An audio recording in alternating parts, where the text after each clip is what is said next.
Muy buenas tardes a todas y todos. Una tarde lluviosa aquí en Bogotá, Colombia, pero pues también pueden ser buenas noches dependiendo del lugar en el que ustedes se encuentran. Les doy la bienvenida a todas las personas que se conectan al último día del segundo Congreso de la Red Latinoamericana de Seguridad Incluyente y Sostenible, Desafíos de la Seguridad en Tiempos de Crisis Múltiples. Un evento organizado por la Friedrich Ebert en alianza con Foreign Affairs, el Diario El Espectador y Es Global. Estamos transmitiendo a través de Facebook Live en las cuentas de FESCOL y en las cuentas de nuestros aliados. A quienes se conectan y están llegando en este momento a la sala de Zoom, quiero recordarles que tenemos la opción de interpretación simultánea a inglés y portugués, pero deben activarla en el botón ubicado en la barra inferior derecha de opciones en Zoom con el logo que dice Interpretación. Además, también quiero recordarles que pueden hacernos sus comentarios o preguntas a través del chat o en la caja de comentarios en Facebook en cualquier momento del panel. También pueden participar de este evento a través del hashtag Segundo Congreso, segundo en romano, Congreso FES Seguridad. Así también pueden participar.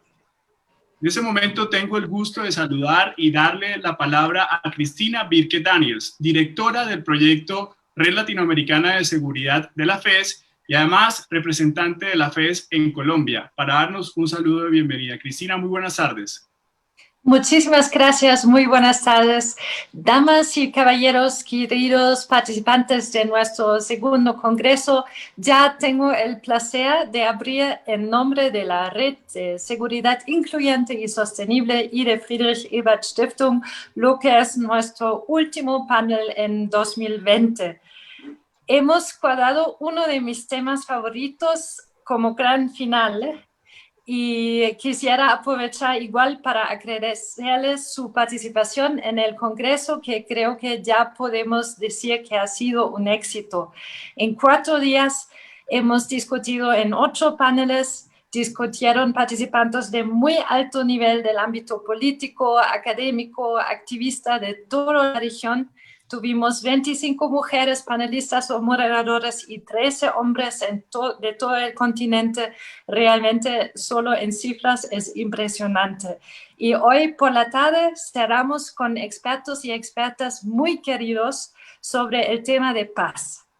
Cuando yo pienso o hablo de paz, siempre tengo que recordar a Willy Brandt, quien dijo que la paz no es todo, pero todo es nada sin la paz. Y en este sentido paso al panel y les deseo una tarde de muchos insumos interesantes como los hemos tenido durante todo el Congreso. Muchas gracias. Muchas gracias, Cristina. Y así es, hasta el momento han sido 7 paneles, más de 30 invitados e invitadas que nos han compartido sus experiencias e ideas sobre temas relacionados con la seguridad en América Latina. Si desean revivir estos paneles, los anteriores, pueden encontrarlos en la página de Facebook de FESCOL. Y les hago un aviso técnico nuevamente. Recuerden activar el módulo de interpretación y que pueden hacerlo en la barra que se encuentra de opciones abajo aquí en Zoom. Y pueden también hacer sus preguntas y comentarios a través del chat o los comentarios en Facebook. Muy bien, para finalizar el programa de nuestro congreso, a esta hora damos inicio al panel 7, los múltiples desafíos de la paz en América Latina. Un panel que contará con expertas y expertos en materia de seguridad y defensa, conocedores del contexto regional. Este panel será moderado por Marcos Robledo. Marcos Robledo es coordinador de la Red Latinoamericana de Seguridad Incluyente y Sostenible. Es especialista en asuntos internacionales de seguridad internacional y defensa. Fue coordinador del Programa Internacional y Defensa del Instituto Igualdad del Partido Socialista de Chile. Fue asesor de política exterior y defensa de la presidenta Michelle Bachelet entre 2006 y 2010. Y subsecretario, un cargo equivalente a viceministro de Defensa durante el segundo mandato de Bachelet entre 2014 y 2018. Fue jefe del Comité Asesor de Ministros de Defensa de Chile entre 1998 y 2005 y ha sido consultor de gobiernos de la región y de varias agencias de Naciones Unidas. También coordinador académico de Flaxo Chile. Es profesor del Instituto de Asuntos Públicos, INAP, de la Universidad de Chile y se graduó como periodista de la Universidad de Chile y obtuvo su maestría en el National Security Affairs en el Navier Postgrad School en California.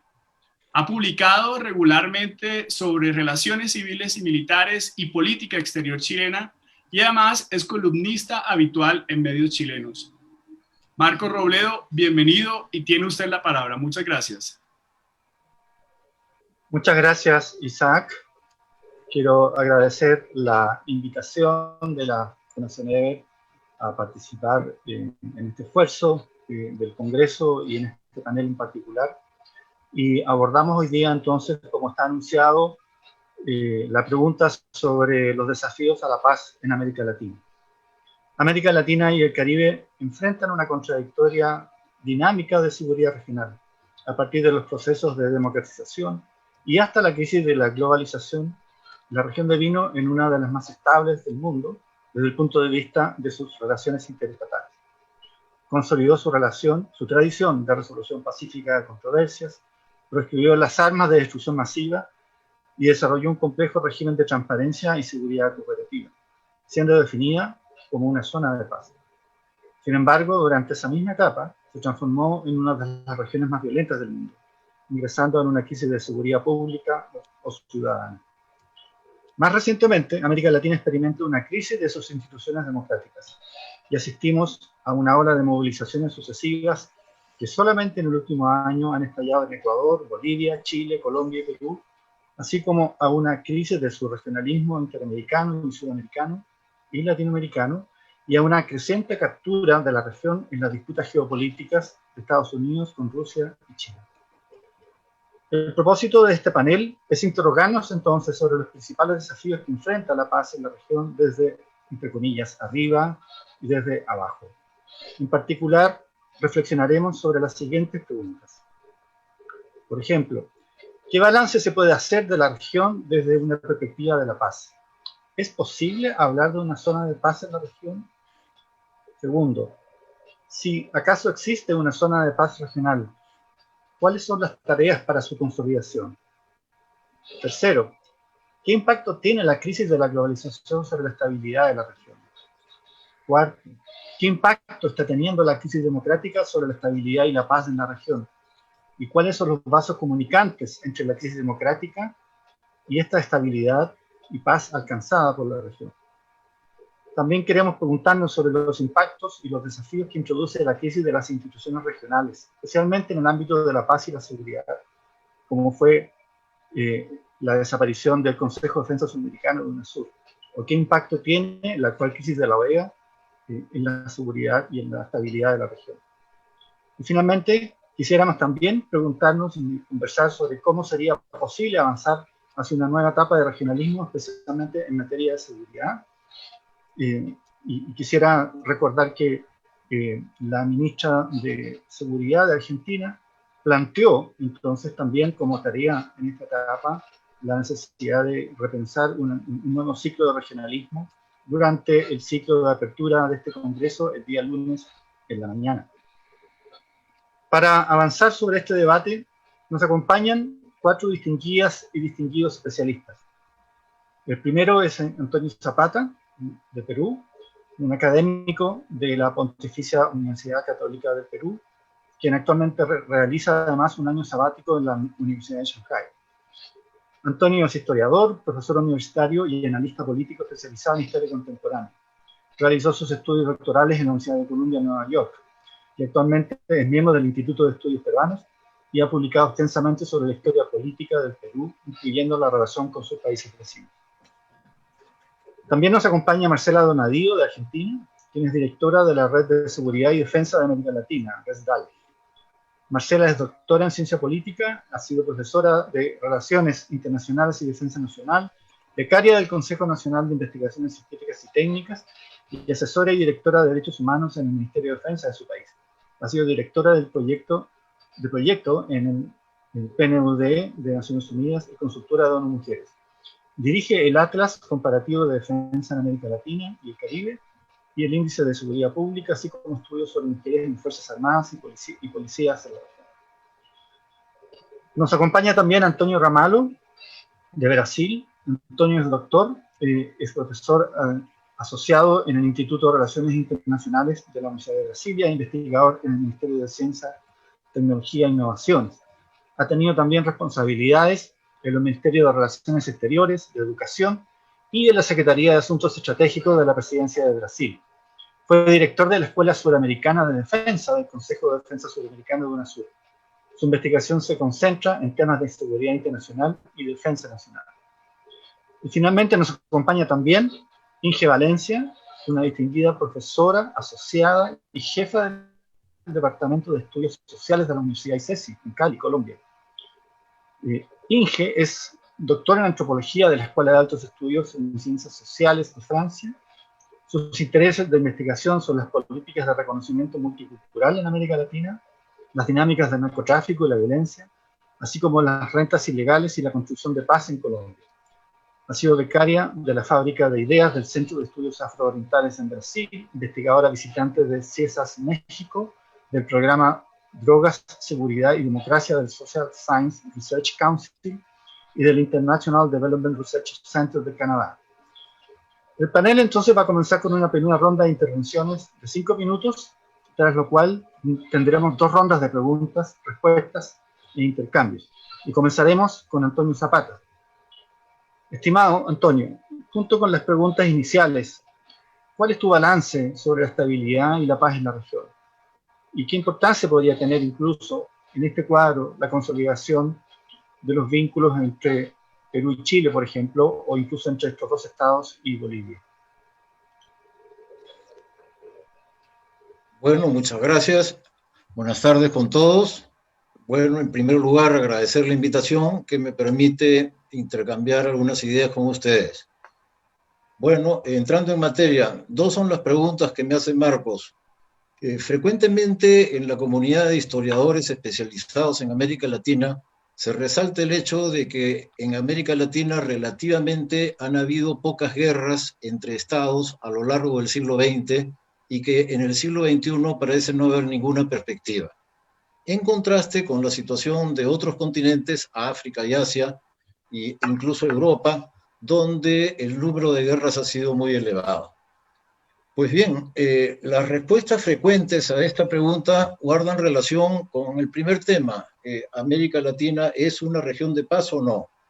Las respuestas frecuentes son, una primera, que somos países antiguos, los latinoamericanos, que tenemos 200 años y que estamos en otro tiempo histórico de construcción de nuestro Estado. Ya hemos tenido tiempo para resolver nuestros problemas fronterizos principales, mientras que África y Asia están, como estábamos nosotros en el siglo XIX, teniendo tensiones alrededor de estos puntos.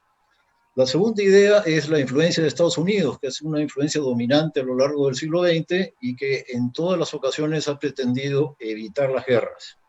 Y la tercera es que los latinoamericanos hemos construido una tradición democrática, una tradición diplomática, de paz, a través de una serie de pactos, se remontan a la Unión Panamericana, luego la OEA, Bogotá del año 47, etcétera. Y esa tradición diplomática, pues, es el tercer factor que explica por qué relativamente hemos tenido pocas guerras entre estados y no perspectivas por delante, o pocas perspectivas por delante.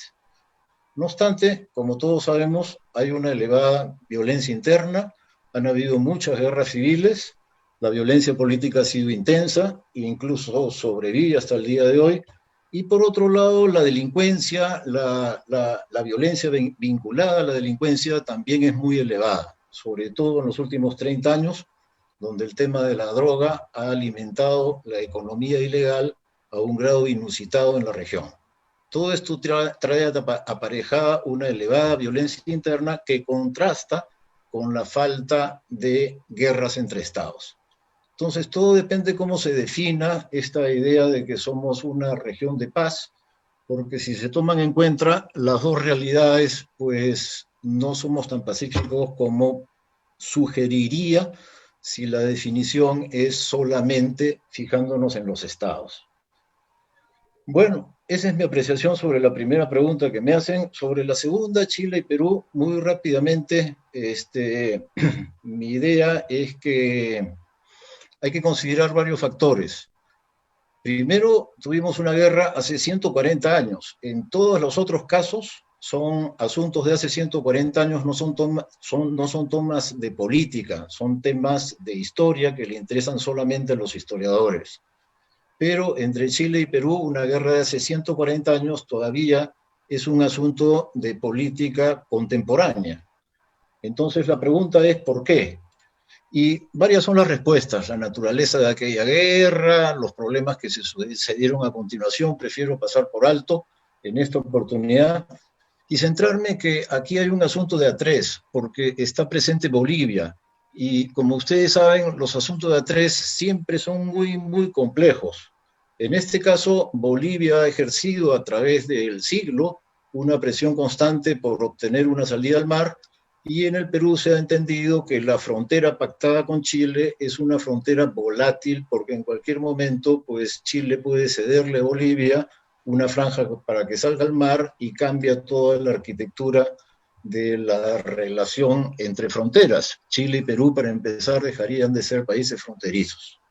Bueno, todo esto a lo largo del siglo ha causado bastante, digamos, inquietud, en el sentido que la diplomacia entiende que es un tema no resuelto, que en cualquier momento puede cambiar. Esa inestabilidad es lo que hace que la relación entre Chile y Perú pues esté mediada por cómo se va a resolver lo de Bolivia.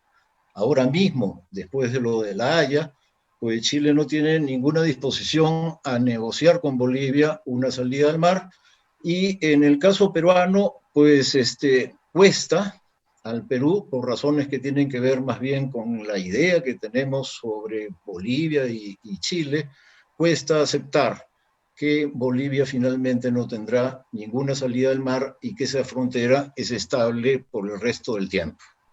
Bueno, creo que a estos factores que tienen que ver con la política entre los estados y con el tema de soberanía y fronteras, que son los decisivos, o que han sido los decisivos, se suman en la actualidad dos elementos que querría rápidamente también poder oportunidad de tratarlos. Uno primero es que entre Chile y Perú hay bastante intercambio económico. Es una relación bastante intensa en ese terreno. Sin embargo, es desigual porque las inversiones chilenas en el Perú son muy elevadas, mientras que las peruanas en Chile son muy limitadas. Las diferencias son realmente gigantescas, y eso hace pues que el capital chileno en el Perú tenga una cierta presencia, y además en algunas regiones más que en otras, y en esas regiones pues las clásicas tensiones entre capital y trabajo, entre capital y sectores populares, hacen que el capital chileno sea percibido de alguna manera como un capital extranjero bastante duro con los trabajadores. No digo que el capital peruano no lo sea, pero el capital chileno comparte esa apreciación de sectores de élite bastante egoístas. Bueno, ese es un tema. Y el otro tema, pues, es una gran migración peruana a Chile y sobre todo a Santiago de Chile, y el puesto que ocupan en el mercado laboral chileno, fundamentalmente como nanas, es decir, un puesto subalterno en el mercado de trabajo para la población migrante peruana, que contribuye también a la idea de que el intercambio demográfico y el intercambio económico está marcado por la desigualdad. Una última idea es que, sin embargo, hay un mecanismo, la Alianza del Pacífico, por la cual pues, los empresarios de Chile y Perú se sienten bastante contentos y se sienten que comparten un proyecto en común de cara pues, a las relaciones económicas con el Asia. Esto hace que las clases empresariales de Chile y Perú sean las que las mejores relaciones tengan entre sectores sociales de uno y otro país. Ambos comparten un momento político especial, una crisis de las democracias marcado por el desengaño en la democracia, y ambos comparten la situación de un momento constituyente, donde se empieza a discutir la reorganización del Estado. Ello abre una ventana de oportunidad y habría que ver cómo hacer para aprovechar esa ventana de oportunidad y discutir los temas que tienen que ver con cómo llevar adelante una mejor relación histórica entre ambos países. Muchas gracias, Antonio. Has dejado planteado temas importantes y vamos a volver sobre estos más adelante en el panel. Marcela Donadío, la anterior crisis democrática regional condujo al periodo de dictaduras latinoamericanas de los 70, que dejaron un legado de guerras y crisis organizadas sobre una lógica de balance de poder. A partir del proceso de democratización, los gobiernos reemplazaron esa concepción decimonónica por procesos de integración y construyeron la zona de paz. ¿Qué riesgos supone la crisis democrática sobre esta construcción de los 90 y los 2000? ¿Y cuáles serían, si es que existen, los vasos comunicantes entre la actual crisis democrática regional y la estabilidad que construyó la región? Muchas gracias por la invitación. Y muchas gracias, Marcos, por esta introducción. Creo que la respuesta a esa pregunta depende de cómo se defina lo que es una crisis democrática. Pues puede que el tema sea observado desde diferencias internas entre sectores políticos o ideológicos, pero creo que también necesitamos comenzar a mirar diferencias más profundas, que no son nuevas, pero sí están acrecentadas entre lo que llamamos Estado y la población, porque creo que ciudadanía no necesariamente refleja, considerando, por ejemplo, la cantidad de migraciones internas que hay en nuestra región. Cuando uno piensa en la paz, en la democracia, en la historia de nuestra región, sí se tiende a pensar que es una región de paz y que ciertos problemas no van a recurrir, pero la verdad es que ninguno de nosotros puede asegurarlo. ¿Quién hubiese dicho el año pasado que íbamos a ver un rebrote de xenofobia en nuestros países, no necesariamente hacia el extranjero, sino hacia el que está afuera, fronteras afuera? ¿Quién iba a decir que en nuestros países íbamos a vivir escenas o pensamientos en la población que hablara de cómo rechazar al que no está fronteras adentro y nos puede contagiar? Con esto quiero decir que el tema de la paz y de si ciertos controles democráticos sobre lo que son los aparatos de fuerza pueden debilitarse en algunos momentos, no depende necesariamente solo de la historia o solo de lo que la diplomacia puede hacer, depende también de lo que las poblaciones van viviendo y depende de un factor esencial que es el papel que juegan o que jugarían las fuerzas militares e incluso policiales en las disputas por el poder. Que creo que fue el factor clave en épocas pasadas y en el que hoy no observamos la misma dinámica ni el mismo posicionamiento. Sí creo que de todas formas hay una necesidad por parte de quienes siguen el tema de avanzar y analizar el contexto actual y algunos puntos a tener en cuenta en eso como para analizar qué impacto puede haber en el futuro sobre estas cosas. Creo que son, en primer lugar, que las fuerzas militares están con misiones principales en realidad poco aplicadas. Esa misión principal de defensa contra enemigos externos sigue estando principalmente en la doctrina, pero en la práctica operacional son las misiones secundarias las que están en un proceso de ampliación constante. En segundo lugar, creo que tenemos que observar a instituciones estatales que tienen una escasa capacidad y que deben recurrir a la capacidad logística, operacional, etcétera, de fuerzas militares. Uno de los paneles de este congreso lo trató ayer o antes de ayer, creo. Creo que hay una escasa predisposición social al conflicto tradicional con otros países, es un factor a tener en cuenta, y que sumado esto se suma a la reacomodación de una mentalidad profesional militar que tiende más a la cooperación que al conflicto.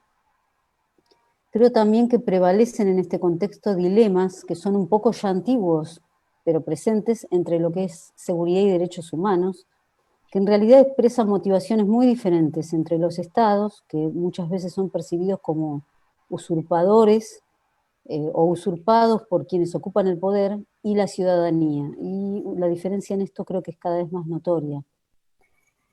Creo que esta inercia que a veces vivimos también desde el sector académico, de sociedad civil, de haber dejado un poco de lado los temas de defensa y de seguridad y de plantear como que ciertas actualizaciones se van dando no necesariamente porque nosotros las planteemos, sino porque la realidad nos va superando, pero hay una inercia que dificulta también asumir que los llamados temas transversales, tales como los temas de género, se hacen centrales cuando estamos hablando de misiones que están estrechamente ligadas al contacto con la comunidad.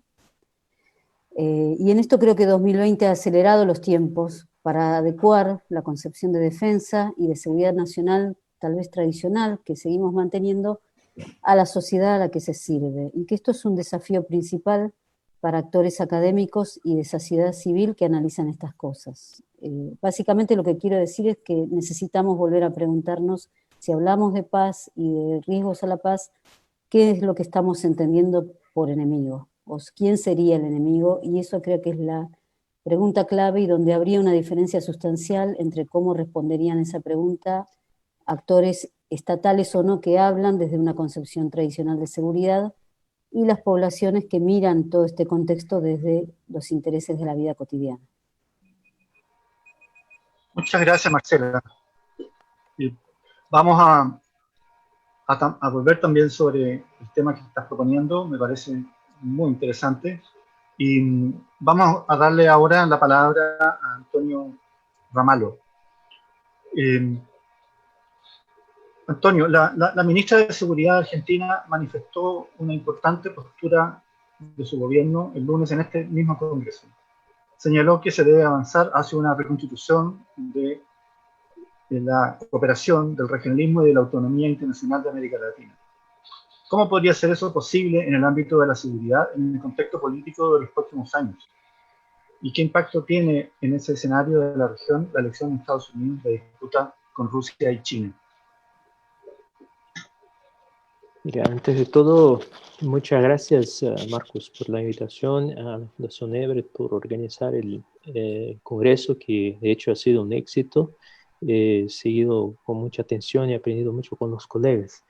Es muy bien puesto, muy bien colocado por la ministra esta idea de que tenemos que relanzar un esfuerzo de construcción de instituciones y prácticas políticas de concertación entre los estados de la región, en el cual habíamos avanzado, sobre todo en el marco de América del Sur, en el ámbito de UNASUR, pero también en el ámbito de la OEA, con una interlocución muy presente con Estados Unidos, ya que teníamos problemas comunes de enfrentamiento de grupos criminales organizados, sobre todo alrededor del tráfico de drogas y de armas y el lavado de dinero y también el tráfico de personas, ¿no? Las migraciones ilegales y todo eso. Entonces hay intereses comunes, hay una clara percepción de que solo ningún Estado tiene capacidad de hacer frente a estos desafíos,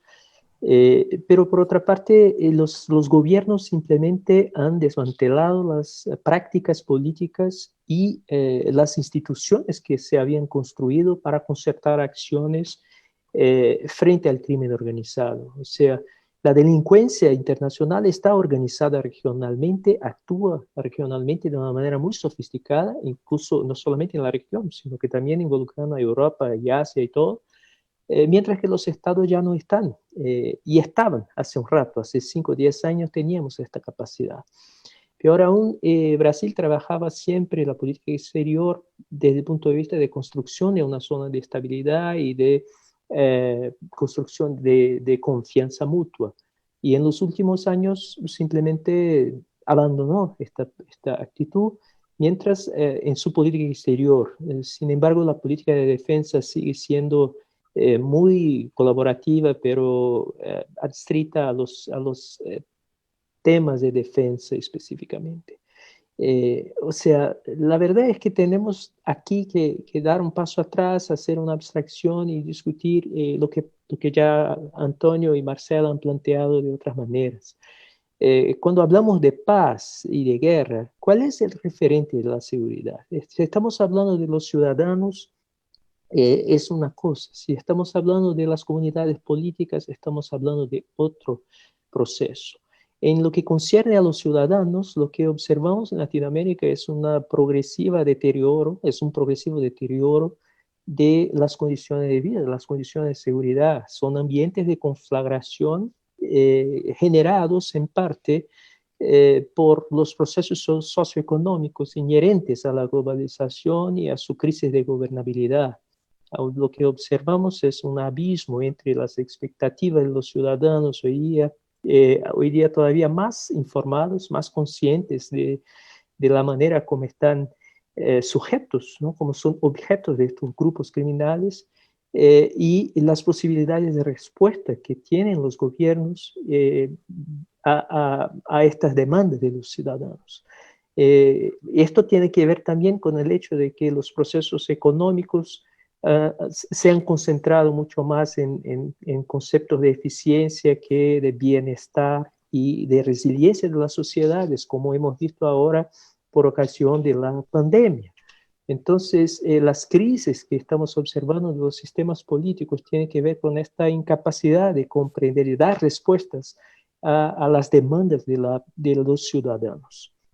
Este es el resultado que vemos, crisis, polarizaciones en nuestras sociedades, que son aprovechadas por populistas a la derecha, sobre todo, pero también a la izquierda.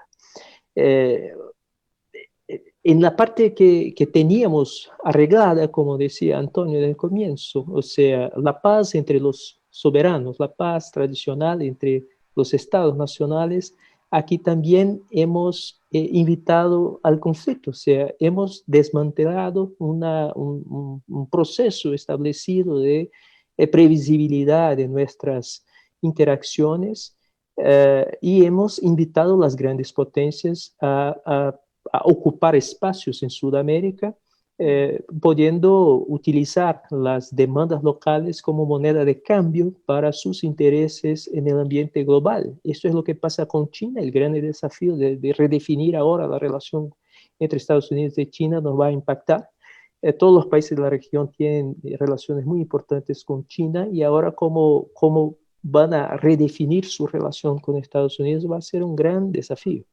Pero yo concluiría diciendo que tenemos que, como Marcela señaló, tenemos que tener claro cuál es el concepto de paz y de guerra con el cual trabajamos. Ya no funciona pensar simplemente entre la paz tradicional, entre estados nacionales. Yo diría que el concepto que Quincy Wright en los 40 había utilizado de comprender la guerra como la posible confrontación de grupos políticos organizados capaces de utilizar la violencia en amplia escala, es más adecuada a comprender el ambiente contemporáneo lo que pensar solamente desde el punto de vista de los estados. Tenemos que comprender cómo vamos a preservar a los ciudadanos libres de las demandas y de la opresión, al tiempo en que refundamos la capacidad de nuestros estados de proveer los servicios básicos a nuestros ciudadanos. En esto estamos, es un gran desafío, pero ahora con una oportunidad por lo menos de ver la refundación del multilateralismo y oportunidades de concertación de una visión conjunta de nuestros países frente al futuro. Muchas gracias, Antonio. Vamos a seguir con el tema que tú estás planteando sobre la necesidad de reconceptualizar o repensar estos procesos, pero vamos a preguntarle a Inge sobre este tema. Y bueno, no sé, ¿qué opinas, Inge? ¿Tenemos o no un déficit en la forma en que entendemos y conceptualizamos la paz en la región? ¿Tenemos que avanzar hacia una forma distinta de entender la paz y la estabilidad? ¿O estamos ante una crisis solamente de estatalidad y democracia? ¿Cuál es tu percepción a partir de tu experiencia y tu posicionamiento desde Colombia? Ok, dale, gracias, Marcos. Primero que todo, quiero darle gracias a la FES por la invitación y a la Red de Seguridad Incluyente y Sostenible. Quisiera compartir un momento mi pantalla. Denme un segundo para dar respuesta. Pues me parece que en estos espacios virtuales a veces traer como una imagen nos ayuda como a hacer la discusión un poco más dinámica. Yo creo que, Marcos, con la pregunta que vos haces, creo que definitivamente la región necesita pensarse otras nociones de paz de acuerdo a las realidades que estamos viviendo, ¿no? Creo que todos coincidimos en que hablamos de una región estable, digamos, con una normalidad democrática, entre comillas, que ha tenido que enfrentar unos procesos pues, de movilización o de estallido social, como vos lo planteabas ahora, muy intensos, sobre todo desde el año pasado. Y creo que la región en este momento se transita entre esta idea de la estabilidad y también, como lo hemos dicho a lo largo de todo nuestro congreso, en unas intensas dinámicas con relación a la violencia interna que tienen que ver con muchos asuntos, entre ellos tal vez uno que sobresale, que es las dinámicas de la criminalidad organizada y el narcotráfico. Creo que en esto que estamos hablando de las dinámicas, por ejemplo, de violencia interna que tiene la región, nosotros tenemos en este momento la tasa de homicidios más alta entre Centroamérica y Sudamérica, y ustedes ven algunas cifras del informe global de homicidios producido por Naciones Unidas, y en este momento estamos concentrando casi el 37% total de homicidios a nivel mundial. Y si comparamos, si ustedes ven ese primer mapa con el segundo, el primero nos está hablando de víctimas en combate, pues aquí obviamente sobresale Colombia, porque continuamos con nuestras dinámicas de conflicto interno. Y en el segundo mapa estamos hablando de las tasas de homicidio que tienen que ver con fenómenos asociados a criminalidad organizada. Entonces, creo que esto nos muestra un asunto de mucha preocupación y que nos muestra, digamos, esta crisis de estatalidad en medio de violencia. Y creo que nos invita también a pensar un poco cuál ha sido la necesidad de repensar las nociones de paz. Si consideramos, por ejemplo, lo que pasó en Salvador, hace 25 años se firmó la paz, pero estamos enfrentando unas dinámicas de violencia muy intensa y algo parecido sucede con el caso colombiano. Ahora, yo quisiera señalar dos asuntos claves que nos pueden, digamos, dar luces para poder conceptualizar o reconceptualizar un poco estas ideas de paz y seguridad.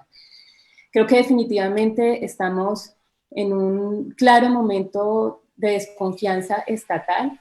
Creo que la irresolución de problemas estructurales, o sea, lo que ha pasado del 90 para acá con estos proyectos de modernización conservadora que han amplificado la desigualdad, ha mostrado, digamos, que la desigualdad da un contexto muy favorable a la violencia, y pues creo que esto no es nada nuevo bajo el sol. Todos lo sabemos, los países con una marcada debilidad institucional, con desconfianza y con esta desigualdad tan profunda que hay en nuestra región, tienen unas tasas de homicidio muy altas. Y a ello yo creo que vale sumar, o sea, como estas dos situaciones profundas de la desigualdad y el aumento de dinámicas del narcotráfico, del crimen organizado, nos hacen retar, digamos, cómo pensar otras nociones de paz y seguridad, así como lo hablábamos hace algunas semanas con Marcela y con Antonio.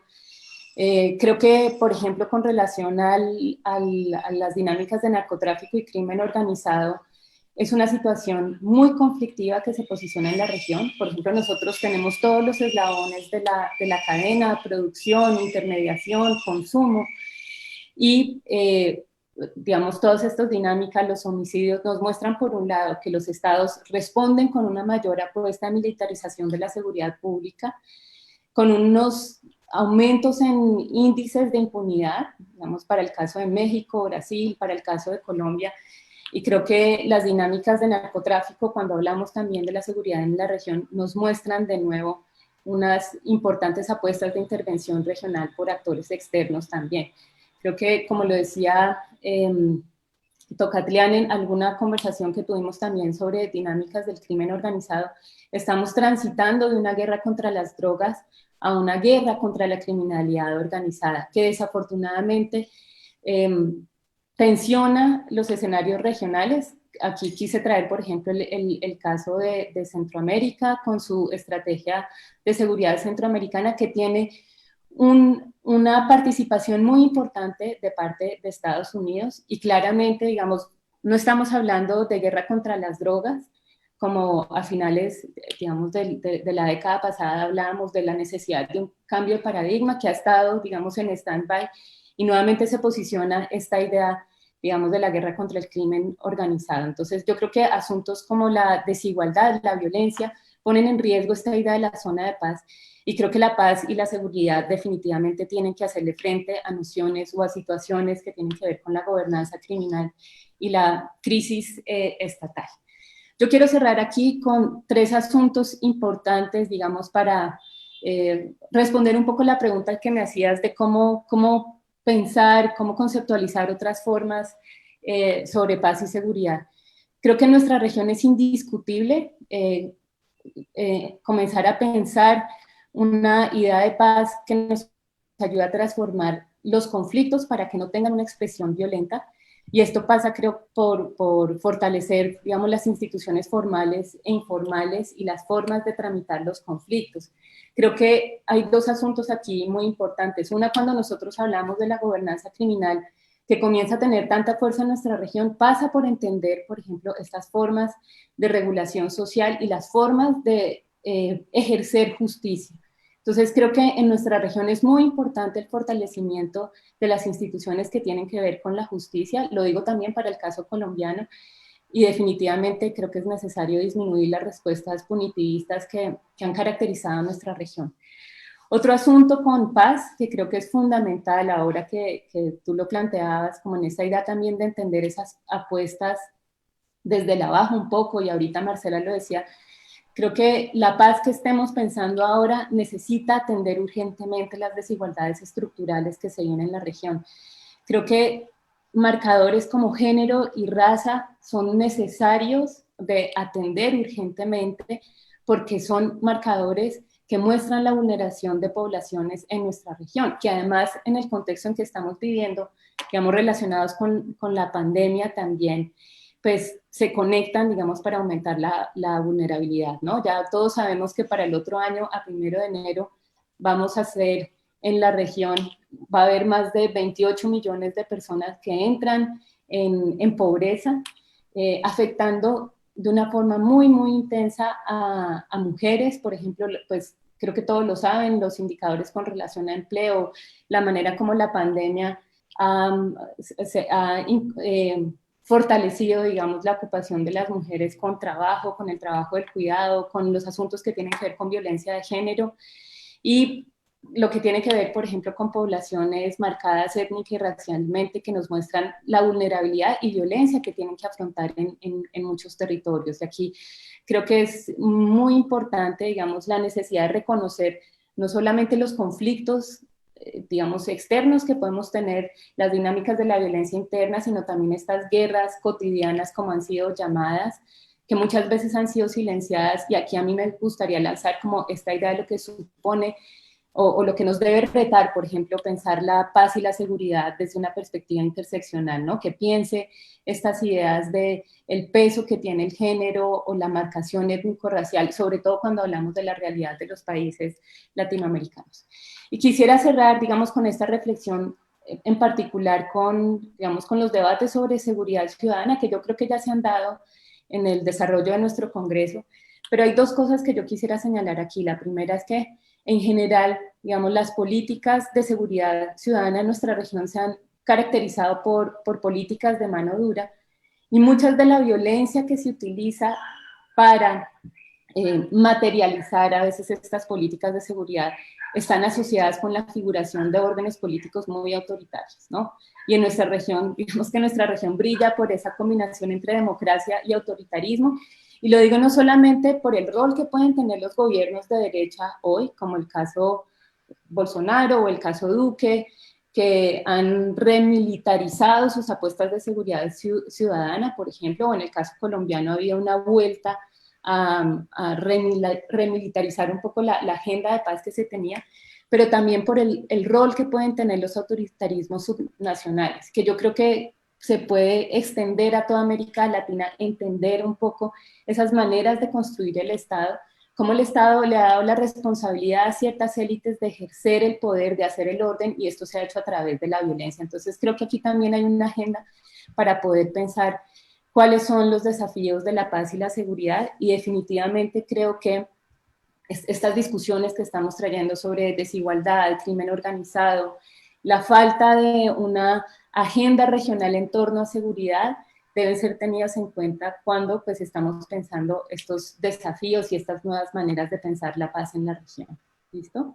Entonces yo por el momento lo dejaría ahí. Estas son unas ideas iniciales y pues ya. Muy bien. Que siguiéramos conversando. Sí, creo que has hecho una excelente vinculación entre distintos aspectos centrales asociados a la paz. Estoy pensando en tu planteamiento sobre los vínculos entre desigualdad, violencia, paz, pero también estás avanzando, y ahí quiero conectar las discusiones anteriores, estás avanzando quizás en algunos elementos de contenido que debería contener un proceso de cooperación en materia de seguridad de nueva generación en los próximos años, ¿no? Es decir, si es que pensamos en los contenidos que tienen que tener una paz basada en el enfrentamiento de las desigualdades estructurales o de las violencias, y la importancia que tienen esos los componentes que tú mencionabas, como la raza o el género. Me parece que esos temas no han estado presentes en la agenda de cooperación en la región con la misma fuerza con que deberían estarlo hacia adelante, o con la misma fuerza con que los estamos conceptualizando hoy día, ¿no? Quisiera ahí hacer una consulta. La idea de esta conversación es identificar desafíos para la paz, ¿no? Entonces, ese es un tipo de desafío, por un lado.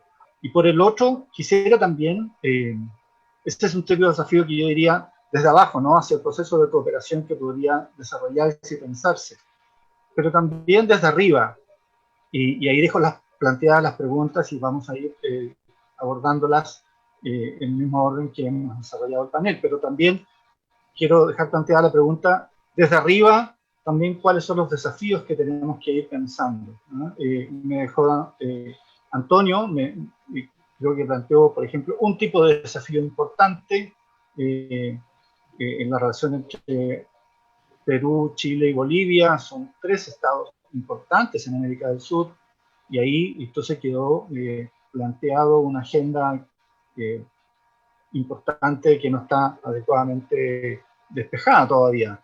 Entonces, creo que a esto también creo que Antonio agregó la dimensión más global, que está cuestionando una forma en que América Latina se había posicionado ante el mundo, intentando construir autonomía, y resulta que ha ido abandonando su regionalismo, y hoy día hay una discusión entre Estados Unidos y China respecto de la influencia en la región, que introduce preguntas importantes. Está la crisis de Venezuela, en fin. Antonio, ¿cómo podrías tú pensar en la construcción de una agenda que vaya respondiendo a estos desafíos? Tienes libertad para abordar el que te parezca más cómodo. Estás con el micrófono apagado. Tienes apagado el micrófono, Antonio. Ahí sí. Sí, o sea, bueno, volviendo sobre los puntos, a nivel de... Para nosotros los intelectuales, en el fondo, si es o no una región de paz dependería de una definición. Pero para las poblaciones creo que es claro que no es una región de paz, sino una región de bastante conflicto. Ahora bien, hablando sobre los logros, a nivel de estados, pues hay que decir que francamente es un logro que no hayan guerras y que no haya perspectiva de guerras entre estados en la región. Sin embargo, quedan algunos pendientes, y resolver esos pendientes podría ser una muy buena idea. En este caso hay uno, pues, principal, ¿no? Por lo menos en la costa oeste de Sudamérica, que es el que tiene que ver con Bolivia, Chile y Perú. Después de la última resolución de la Haya, creo que queda claro que Bolivia no tiene puerta en Chile para conversar nuevamente sobre cómo salir al mar. Y en ese sentido, pues, quedan aquí varias opciones, ¿no? Pero entre Chile y Perú habría que ver si es posible llegar a un entendimiento que establezca una frontera definitiva y que cierre, pues, en ese sentido este pendiente que aún termina de hacer que nuestra región de paz, al menos en términos entre estados, no lo sea tanto. Esa es una primera idea. La segunda, yo creo que lo de Estados Unidos y China viene con bastante fuerza, como uno de los grandes dilemas que enfrentará la región en el siglo XXI, pero que China ha avanzado bastante, ¿no? Es el socio comercial principal de medio Latinoamérica, y en donde no es el socio principal es un socio importante, de tal manera que sus relaciones económicas están bastante bien establecidas y no veo que sea posible cortar, ¿no? Esta idea norteamericana de cortar la cadena no creo que se pueda aplicar en el caso latinoamericano, puesto que se trata de nuestro gran mercado en estos días, ¿no? Bueno, sin embargo, por el otro agente, los Estados Unidos, vamos a ver cómo mueve la mano Biden, ¿no? Porque Trump era pues casi como aislar a Estados Unidos del resto, mientras que Biden, que para quien China seguirá siendo por supuesto un rival, no es que volveremos a China-América ni nada por el estilo, pero cómo enfrenta al rival cambiará mucho, esa forma de enfrentar al rival cambiará mucho, y en ese cambio veremos cuáles son las oportunidades de América Latina para sortear la trampa, para sortear el dilema de tener que escoger por uno u otro lado, porque es evidente que lo que nos conviene es mantener las mejores relaciones posibles con ambos. Pues bien, creo, sin embargo, que ese tema está muy por delante, o sea, que estará a lo largo del siglo XX, del siglo XXI, que es un tema para futuro, que estará presente a lo largo de los próximos decenios, y que, sin embargo, afrontamos un tema coyuntural, que es la crisis y el desencanto con las democracias, cosa que recorre también el continente y que plantea desafíos para la paz en otro terreno que no es el de los estados, sino más bien el de las relaciones de los estados con sus sociedades civiles. Muchas gracias, Antonio. Marcela, no sé si quieres formular algún comentario sobre los temas que estamos llevando. Gracias. Inge decía que no hay nada nuevo bajo el sol. Y no por común la frase deja de ser muy, muy certera y tiene gran peso. La historia de la humanidad está completa con ejemplos en los que se creía que la paz iba a ser duradera, que las guerras no iban a existir, y sin embargo sucedieron. Ninguna región del mundo está exenta de emprender o de tomar conflictos en una suerte de aventura demagógica o para lograr mayores adhesiones o por los motivos que fueran, porque realmente en nuestra región es difícil ver otros motivos más que esos en algún conflicto internacional hoy en día. Pero en definitiva creo que lo que nos tenemos que preguntar, tú hacías la pregunta desde arriba, aunque reconozco que a mí me cuesta bastante aceptar el concepto del desde arriba, porque cuando pienso en lo que siempre se interpretó como alta política, lo veo tan lejano de lo que es la vida de la gente hoy, que me cuesta horrores pensar en que podamos esbozar nuevas concepciones desde una mirada de la alta política. Pero supongamos que pensemos desde arriba, me parece que un primer punto sería que se necesitaría saber qué piensan quienes están arriba, cosa que creo que no sabemos. ¿Qué piensan los funcionarios? Porque los funcionarios son personas también. Entonces, ¿cuál es hoy la disociación entre la mentalidad de un funcionario que tiene todas sus funciones, valga la redundancia, definidas por legislaciones o por esquemas que tú calificabas vez pasada de decimonónicos, y lo que vive en su vida cotidiana y cómo eso impacta en su trabajo? Es un tema de investigación que valdría la pena encarar, porque lo cierto es que no conocemos qué piensan los funcionarios y cuál es su mentalidad. Y el segundo punto al que creo que deberíamos prestar atención es algo que mencioné al pasar antes, y es que en prácticamente todos los países de la región, no todos, hay excepciones, pero en prácticamente todos los países de la región, las Fuerzas Armadas han estado destinadas operacionalmente en las últimas 2 décadas mínimo a los temas que Inge planteaba antes.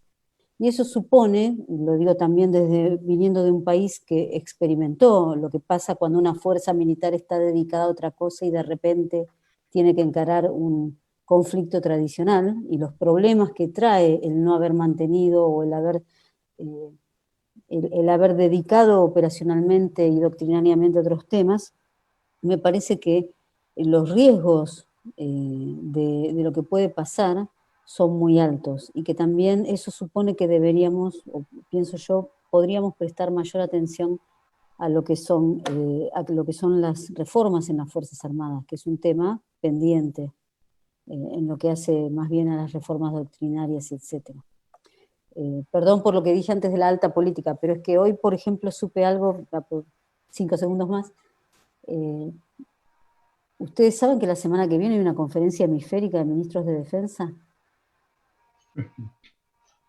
en Chile?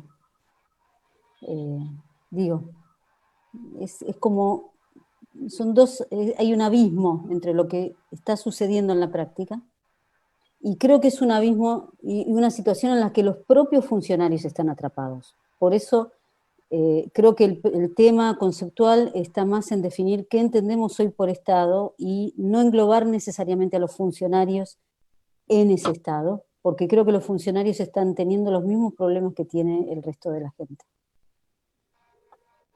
Muchas gracias. Antonio, ¿tú crees que existe la posibilidad de traducir de alguna forma la agenda que propone INGE en una agenda de cooperación concentrada, incluso en los temas de seguridad y estabilidad, de alguna manera en la región en los próximos años? Es decir, la pregunta es, ¿qué tipo de enfoques, cuáles deberían ser las prioridades en la cooperación si pensamos en alguna forma de desarrollar la cooperación en la región en los próximos años, sea desde los gobiernos, sea desde la sociedad civil, etcétera? Pero en el fondo, ¿cuál es la agenda que deberíamos considerar si es que pensamos en construir una seguridad de una manera distinta o una estabilidad de una manera distinta? Y después quiero dejar planteada una pregunta que la voy a leer al término de esta ronda, que están planteando Arlene Tigner para las y los panelistas. Pero te dejo primero la pregunta, Antonio. Tienes el micrófono apagado. Disculpe. Yo creo que la agenda ya tenemos, o sea, tenemos un diagnóstico y tenemos una agenda. El diagnóstico es muy claro, tenemos una crisis de las instituciones, tenemos una crisis de gobernabilidad global, y tenemos sociedades marcadas por la precariedad. La desigualdad en nuestras sociedades no va a desaparecer. La inseguridad de los ciudadanos, el hecho de que son víctimas de grupos políticos o grupos criminales, grupos de poder, como decía antes, organizados, que son capaces de utilizar la violencia para avanzar sus intereses. Esta realidad no va a cambiar. Esta realidad es parte de nuestra condición, no solamente actual, pero es una realidad que ha empeorado porque el avance de las nuevas tecnologías ha transferido más poder, más recursos a estos grupos organizados, a los criminales y también a los grupos privados que quieren producir y quieren sobrevivir en un ambiente donde la regulación es también precaria. O sea, si podemos resumir en una palabra, el desafío que tenemos en nuestras sociedades es el de reducir la precariedad de la vida de los ciudadanos, la precariedad de las políticas públicas, la precariedad de los instrumentos de promoción de seguridad ciudadana, lo que sea. Tenemos esto en conjunto, tenemos estos problemas en conjunto. De otra parte, tenemos también una agenda que es una agenda positiva. Si es verdad que las organizaciones multilaterales han sido despreciadas, sobre todo por el gobierno Trump, es también verdad que los objetivos de desarrollo sostenible ahí están. Tenemos un conjunto de objetivos que es una agenda política positiva con la cual todos los estados han estado de acuerdo, han firmado los pactos. Son objetivos pasibles de mensuración. Podemos saber cómo avanzamos desde el punto de vista estructural. Si es verdad que tenemos las debilidades, las precariedades, también tenemos una agenda y un mapa del camino para mejorar las condiciones de nuestras sociedades. No es por casualidad que muchos gobiernos resisten a hablar y a implementar la agenda de desarrollo sostenible, porque esto les pone en contra de la pared, o sea, van a poder ser evaluados en su efectividad desde el punto de vista de la respuesta a los ciudadanos. Entonces, mejor no hablar de esto, mejor intentar de ignorar, pero es una agenda que ha sido construida conjuntamente por la sociedad civil y por los estados, representados por los gobiernos. Es una agenda legítima, transparente, que permite incluso una comparación, pero es una agenda que tiene que ser sostenida también ella políticamente. O sea, si para prepararse para la paz como dice el dicho antiguo, desde la alta política, como decía Marcela, si queremos nos preparar para la guerra, si queremos la paz, tenemos que nos preparar para la guerra. Si queremos la paz, tenemos también que nos preparar para la paz, tenemos que construir esta paz desde abajo. Y eso significa tener esta agenda en cuenta y trabajar por ella. Una palabra solo sobre el desafío de hacerlo desde arriba. Yo estoy de acuerdo que es un logro que no tengamos conflictos, pero si comparamos lo que pasó hace un año, impulsados por Trump, el gobierno de Colombia, el gobierno de Brasil casi promoveran una intervención en Venezuela. Esto es algo asustador, es algo que 10 años atrás sería impensable concebir un intento de enfrentamiento de una crisis regional mediante el empleo de la fuerza. Teníamos algo muy cercano a una comunidad regional de seguridad desde el punto de vista de la Escuela de Copenhague. Ahora, no sé, esto también está precario, está más precario que era antes. Entonces, si hay una prioridad, es una agenda de largo plazo, saber lo que piensan nuestros gobernantes frente a las crisis más importantes de nuestra región, y entre ellas es Venezuela. ¿Qué es lo que vamos a hacer conjuntamente para ayudar a los venezolanos a superar sus crisis? Porque si no, vamos a ser utilizados no solamente por Estados Unidos y China, pero también por Turquía, por Rusia, por Irán, que también se hacen presentes en la región intentando de utilizar los intereses y las ansiedades de los pueblos de la región como moneda de cambio para avanzar sus propios intereses en el mundo de manera más amplia. Entonces hace falta una agenda clara, conjunta, frente a los desafíos de la región en el largo plazo, que es lo que vamos a hacer conjuntamente. Muchas gracias, Antonio. Inge, voy a leer la pregunta de Arlene Tigner y también está abierta a los comentarios de todas y todos los panelistas. Arlene dice: dos de los ejes transversales que hemos observado a lo largo del seminario son la desigualdad como fuente principal de inseguridad por un lado y la debilidad institucional del Estado por el otro. La pregunta es cómo atender lo primero desde una óptica estadocéntrica, a sabiendas que parte neurálgica del problema es el Estado.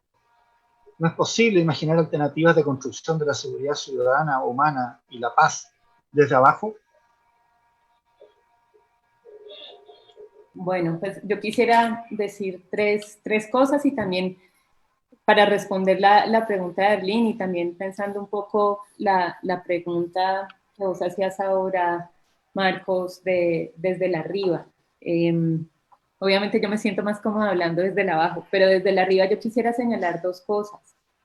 Creo que, bueno, poco, como lo decía hace un momento Marcela, poco conocemos ampliamente las discusiones, por ejemplo, sobre seguridad y defensa, pero en el caso latinoamericano, y yo pienso también para el Caribe, yo he tenido he trabajado un poco más en el Caribe, creo que la agenda de seguridad está cooptada, pues obviamente por problemáticas inherentes al narcotráfico, a la criminalidad organizada, y creo que estamos adoleciendo de una agenda de cooperación regional en seguridad. Creo que hasta el momento ha sido cooptada totalmente por, digamos, las políticas para atender al narcotráfico, por ejemplo, y lo hablábamos en nuestra conversación la vez pasada, ahora que yo mencionaba un poco, por ejemplo, la ESCA.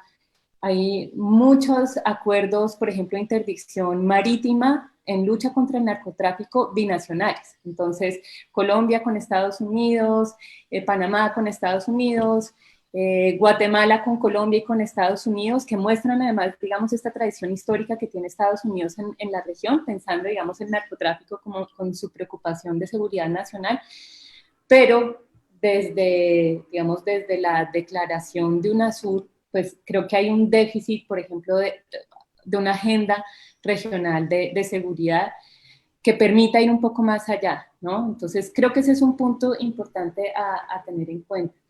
Ahora, con relación a la pregunta que hacía Arlene, creo que pues, el Estado nos pone un reto enorme, porque lo que está evidenciando estos últimos 3 años, creo, es que en general la ciudadanía en América Latina le está diciendo a sus propios estados que necesita otras formas de pensar, digamos, los ejercicios de gobierno y de gobernanza. Y indiscutiblemente creo que con la pandemia, por ejemplo, hay unas, digamos, manifestaciones claras en que la gente dice ya no podemos más y no sabemos qué vaya a pasar, que yo creo que también es como esta cuestión de incertidumbre que hablábamos al comienzo, porque las crisis tienen o se pueden volver oportunidades o también podemos tener unas respuestas que seguramente no serán de agrado para muchos de nosotros si continuamos, por ejemplo, en esta cosa conservadora, digamos, en esta derechización también en que ha entrado la región, que esperamos que progresivamente, lo digo yo personalmente, esperemos que retroceda un poco.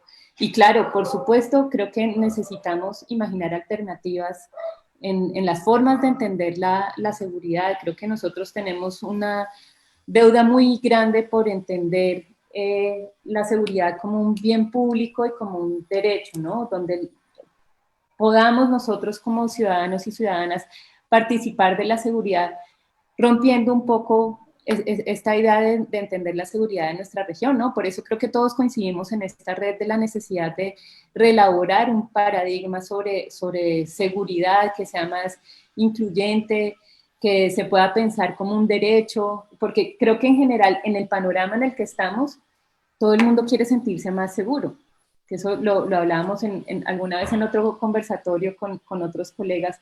Creo que en general la gente en América Latina quiere sentirse más segura, las mujeres quieren sentirse seguras en el espacio público, que no haya una violencia, digamos, esta cosa de los feminicidios que está pasando, este fenómeno de los feminicidios y de la violencia de género que se ha explotado en la pandemia, la violencia hacia población diversa sexualmente, que ha sido también empoderada por estos, digamos, gobiernos de derecha, creo que nos pone unos retos muy grandes y creo que es muy deseable que haya una apropiación de otras formas, de otras maneras de entender la seguridad y que se puedan, digamos, generar propuestas de construcción seguridad desde el abajo. La vez pasada que conversábamos, creo que algo que comienza a pasar en América Latina, que hay que revisar con mucha atención, por ejemplo, son todas estas propuestas alrededor de la seguridad comunitaria, de grupos y organizaciones sociales que frente a la inoperancia del Estado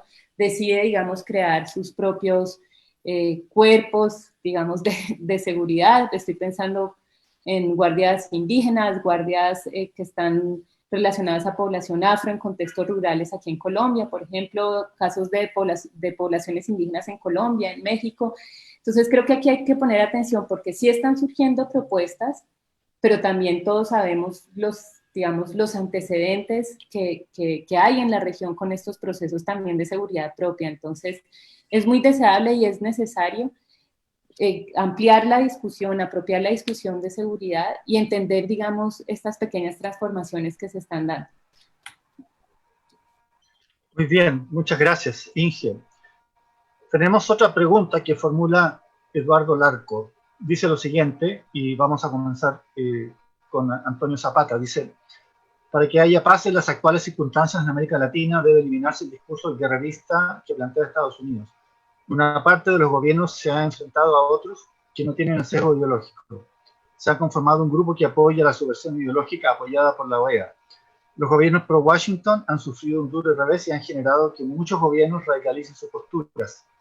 Las derechas no pueden construir nada, mucho menos administrar la recesión económica más la pandemia. ¿Qué hacer para construir confianza en medio de un conflicto ideológico? Voy a dejar planteada la pregunta y le damos la palabra a Antonio sobre esta interrogante que nos plantea Eduardo Larco.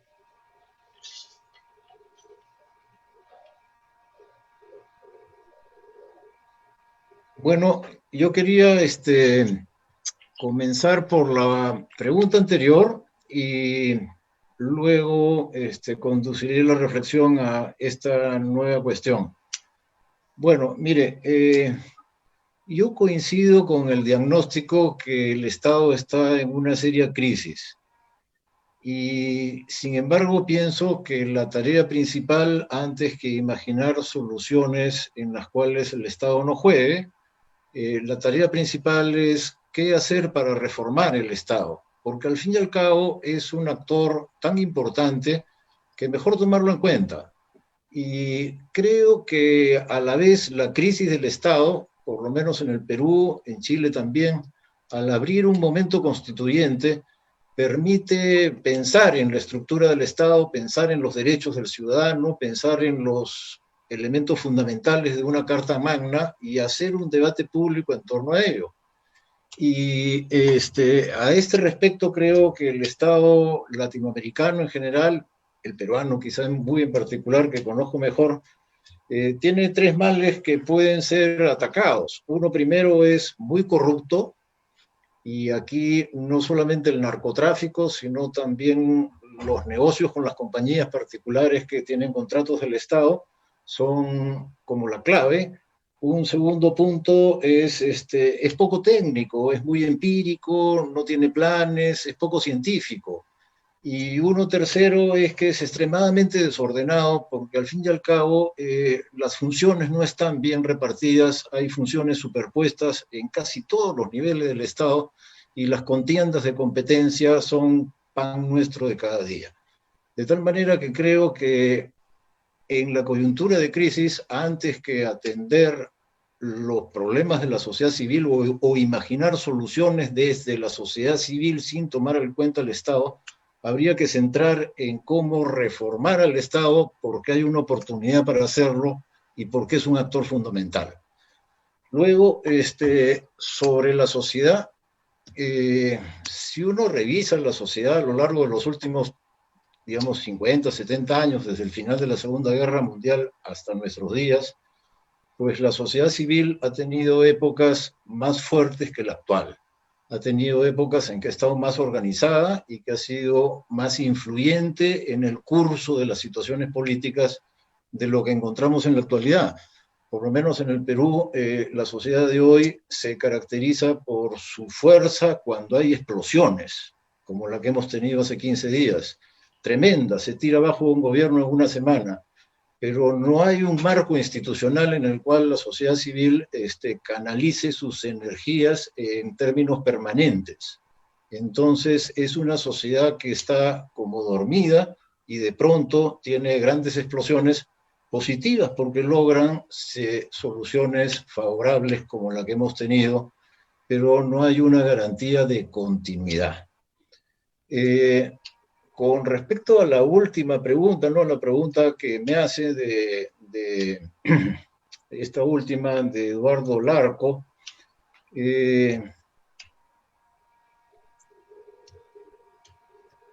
mire, yo lo que entiendo es que los gobiernos de América Latina con respecto a Venezuela han tomado una posición, o muchos gobiernos de América Latina, el llamado Grupo de Lima, con respecto a Venezuela, han tomado una posición bastante dura y seguidista de la línea, digamos, de los halcones del Departamento de Estado, de Mike Pompeo y los anteriores, que todos han sido halcones en la era de Trump.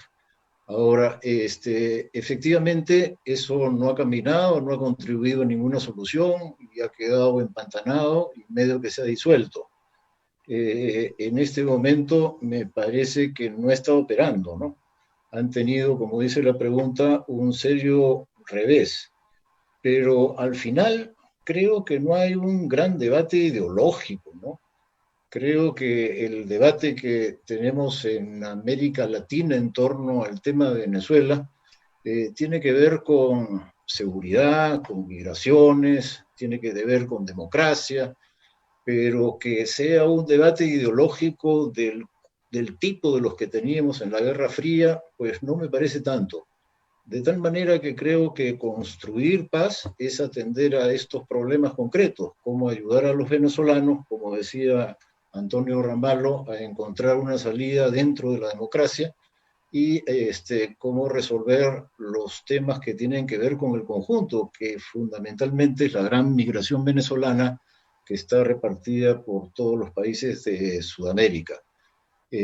Creo que ahí, en atender estos problemas de ese tipo, ¿no? Y no en un debate ideológico, se encuentra cómo salir de ese impasse. Muchas gracias, Antonio. Marcela, no sé si tienes algún comentario a las preguntas de Darlene, de Eduardo Larco, o los temas que hemos estado conversando. El comentario que quisiera hacer es relativo a las dos preguntas. Lo que yo veo en el escenario es, yo tengo una mayor preocupación por el tema de la violencia que por el tema ideológico. Y no veo tantas diferencias entre izquierdas y derechas en los riesgos que tiene la violencia. Me parece que lo que estamos viendo o lo que podemos llegar a ver en el corto plazo, veo como tres tipos distintos de violencia. Una que podríamos decir la violencia organizada, la ligada a los temas tradicionales del crimen organizado, a la inseguridad, los homicidios, etc. Otra que también se estuvo hablando en este congreso, todo lo ligado a la desigualdad. Y hay un tercer tipo de violencia que es como una violencia catártica. La violencia por la violencia misma, la violencia porque no soporto la situación en la que vivo y encuentro otros que tienen la misma situación y no necesariamente compartimos ni los mismos ideales ni las mismas intenciones, es simplemente dejar salir la presión que el ser humano tiene adentro. Y yo creo que ese tipo de violencia está muy cerca. Ha habido ya ciertas explosiones en nuestra región, la pandemia las ha detenido un poco, por ahora. La pandemia trajo otras formas de violencia, serias también, trajo también el agregado de la violencia por parte del Estado, que hasta el año pasado tal vez siempre que se hablaba de ello se podía referir más a ciertos casos en ciertos países donde se podía observar que, por ejemplo, policías o militares cometían violaciones a derechos humanos, y esta pandemia ha traído muchos casos de violencia del Estado contra los ciudadanos. Entonces, creo que la violencia catártica es a la que yo le prestaría más atención y no la veo vinculada a un tema de izquierdas y de derechas. Creo que en todo caso, izquierda o derecha pueden ser justificaciones para la manifestación de esa violencia, pero que van más allá de eso y que tienen tal vez que ver con una suerte de cambio que se está produciendo en nuestra civilización. No voy a poner filosófica porque no soy filósofa, pero creo que hay signos, para los que quienes son historiadores, hay signos de que estamos en un cambio, en alguna suerte de cambio, ya antes de la pandemia, no tiene relación con la pandemia. Hay algún cierto cambio de paradigma. Hoy el paradigma es la ausencia de paradigmas, y la verdad es que no sabemos si vamos a ir hacia alguna clase de paradigma nuevo, y creo que todas las crisis de las que estamos hablando tienen relación con esta ausencia de paradigmas y con esta consternación en la que todos los habitantes de este mundo vivimos en un poco no saber hacia dónde uno debe ir. Gracias, Marcela. Yo añadiría a tu reflexión que la respuesta frente a ese tipo de crisis de legitimidad de las instituciones frente a la que reaccionan los ciudadanos, hasta ahora está siendo una respuesta autoritaria en muchas partes del mundo, ¿no? Y está profundizando la crisis de la democracia. Antonio, ¿quieres añadir alguna opinión tuya respecto a las preguntas planteadas o a los temas que estamos discutiendo?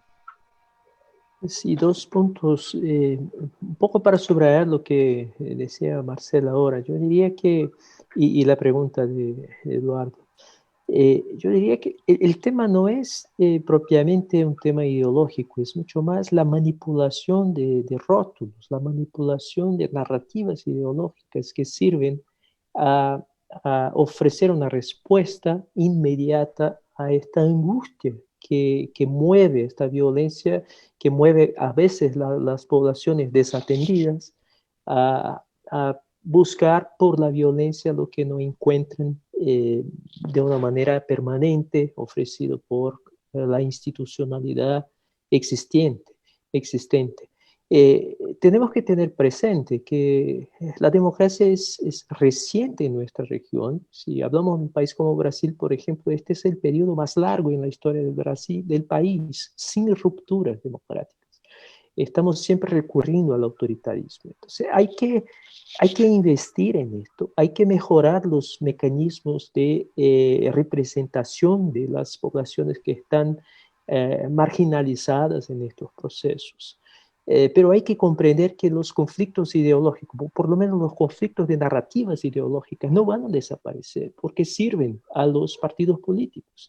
Por eso es una crisis un poco más profunda, es una crisis de representación, es una crisis de los sistemas políticos que no logran transmitir a los ciudadanos la capacidad de dar una respuesta de largo plazo a estas angustias que se van a avolumar.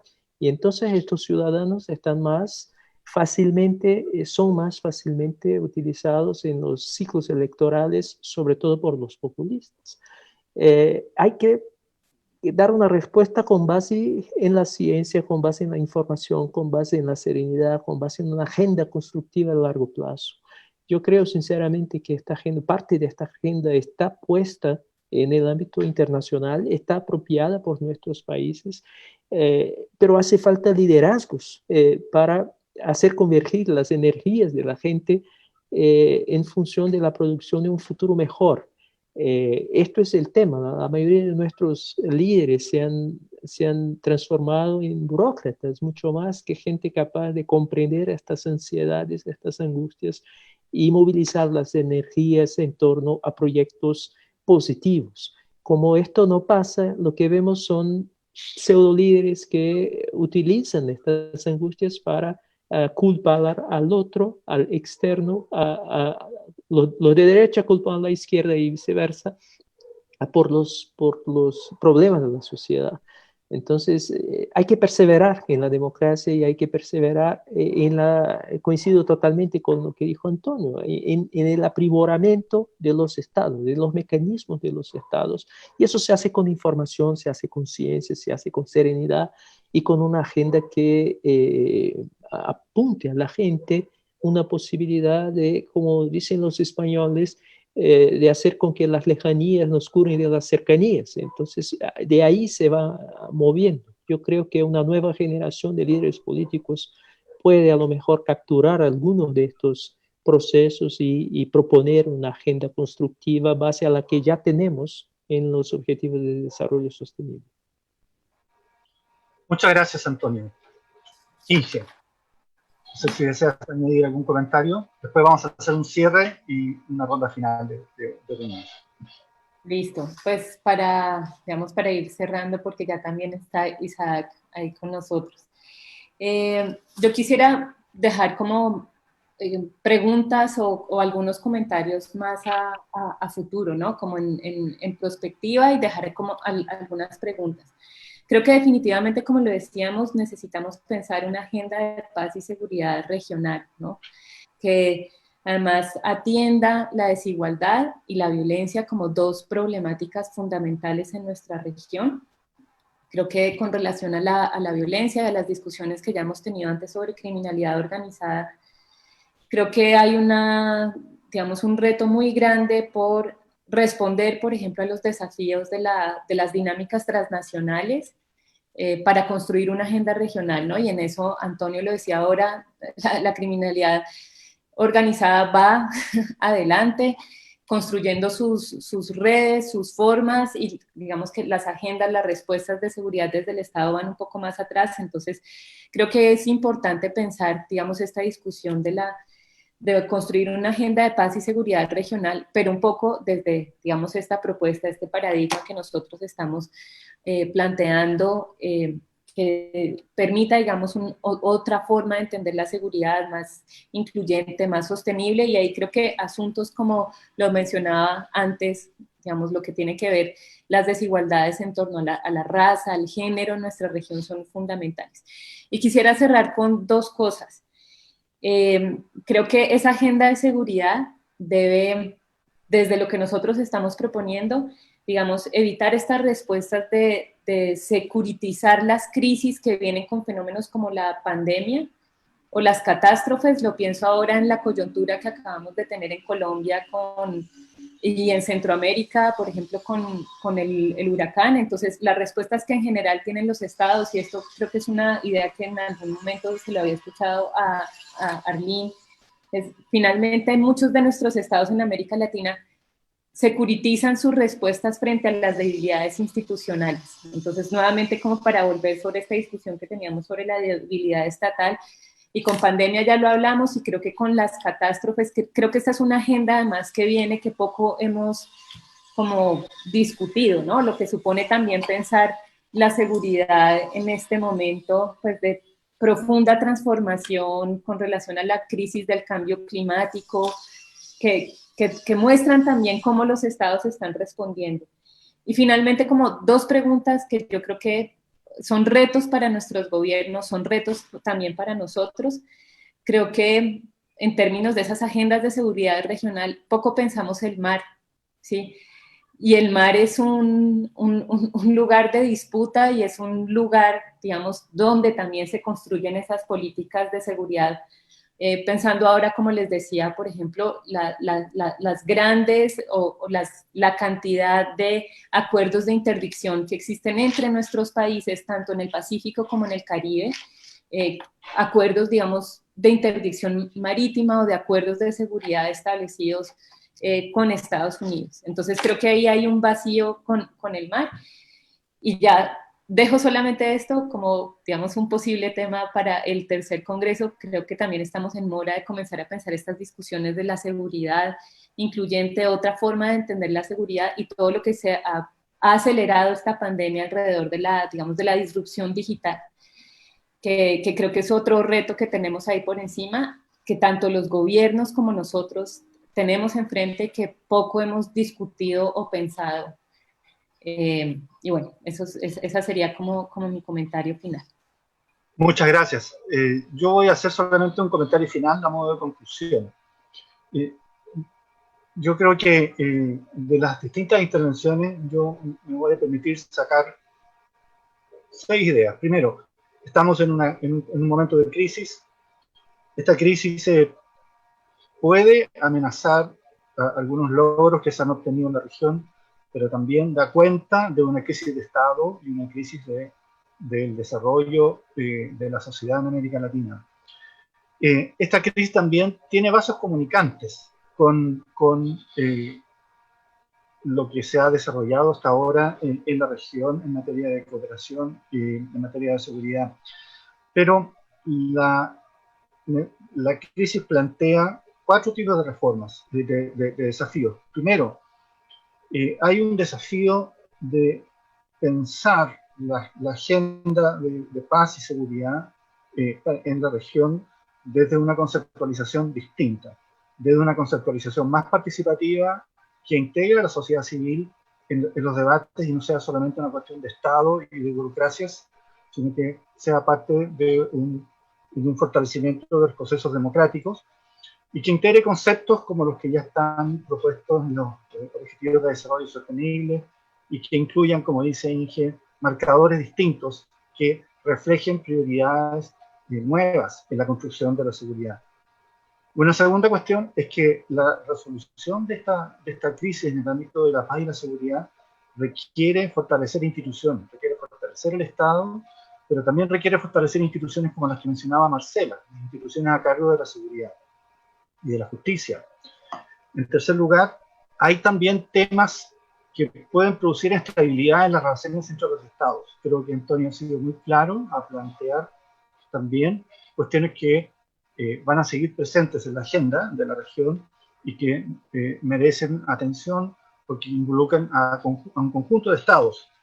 Y finalmente, hay un desafío de reconstruir la capacidad de la región para ejercer un rol político internacional de manera autónoma. Ahí hay un desafío ya planteado, hay un cierto tipo de intervención que todos observamos negativa en la crisis de Venezuela, pero también emergen nuevos desafíos que van a ser de largo plazo, como ha sido mencionado, como la disputa entre las potencias por la influencia en América Latina. Así que el desafío final es el desafío de la política, de ser capaz de enfrentar esto y de relegitimarse en este periodo de crisis. Hay mucho que hacer. Muchas gracias.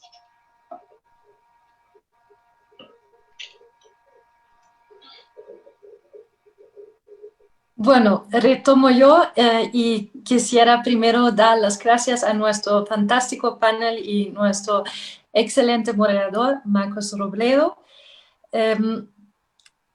Este panel nos ha reiterado la idea que la región necesita que repensar e implementar, estoy absolutamente de acuerdo, Marcos, es responsabilidad de la política al final, nuevos conceptos de paz y seguridad con una agenda regional cooperativa para lograr más cohesión social y democracia.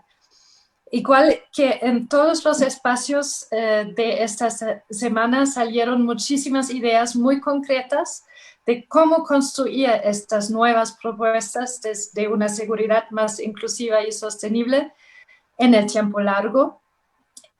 Y una propuesta que proponga un concepto amplio de seguridad para que todos y todas puedan beneficiarse de esta seguridad. Esto en las sociedades tan desiguales es un desafío gigantesco, como entre muchos nos ha reiterado la ministra de Seguridad argentina al principio de esta semana. En buena medida, creo que el aumento de la conflictividad social en la región es un producto de la agravación de la desigualdad y la pandemia ha hecho ahí un trabajo aún peor. Y con esta situación, como tú lo dijiste, estoy absolutamente de acuerdo. Faltan garantías para los derechos mínimos, tanto individuales como grupales. Falta una solución de conflictos de manera pacífica en muchos ámbitos, como dijiste, Marcos. Y hay mucha ausencia de confianza en las capacidades estatales y ahí creo que faltan, diría yo, propuestas progresistas para cambiar, adresar estos temas muy concretamente y hacer una contrapropuesta en la región. Para darles un poco de insumos, porque nos quedamos un poco tristes que ya se acabó esta semana, vamos a seguir construyendo todos los paneles y las relatorías ilustradas que estábamos haciendo durante los paneles van a estar en la página web. Vamos a circularlos en nuestras redes y estaríamos generando con la red de seguridad incluyente y sostenible nuevos contenidos al respecto para profundizar las propuestas que hemos escuchado durante todo el Congreso. En pocas semanas salga también nuestro último newsletter del año, que colocaría también muchos de los insumos que se hicieron en este Congreso en forma de papers un poco más extensos. Y para dar un pequeño previsto, como antojo, como se dice aquí en Colombia, ya Inge nos dio algunas pistas que comparto muchos. Pienso que surgió el tema de la seguridad medioambiental claramente, y esto toca más tener en cuenta. También el de la ciberseguridad que puso el viceministro de Asuntos Exteriores en Alemania será en nuestra agenda seguramente para el próximo Congreso, porque ya realizábamos que el futuro ya está presente con esta digitalización que vivimos durante la pandemia, ya nadie puede negarlo. Y además, creo que toca analizar y acompañar cómo se está desarrollando el sistema internacional en tiempos post-Trump y ojalá post-COVID, que estoy seguro nos van a abrir horizontes mejores en no tan largo tiempo. Y espero realmente profundamente que volveríamos a ver nosotros todos y todas por el próximo Congreso. Mientras tanto, invito a darnos feedback, contactarnos, seguirnos en redes, póngase en contacto con la red y, por supuesto, contarnos qué quisieran ustedes que incluyéramos al próximo Congreso, que sería en un espacio distinto, pero también con el apoyo grande de la red de seguridad incluyente y sostenible, que realmente es un espacio de expertos, expertas fantásticos. Doy las gracias para todos que han trabajado en este Congreso, la red, pero también sobre todo mi equipo de Friedrich Ebert Stiftung en Colombia, Catalina Niño, que ha tomado un rol clave y central para toda la realización del Congreso.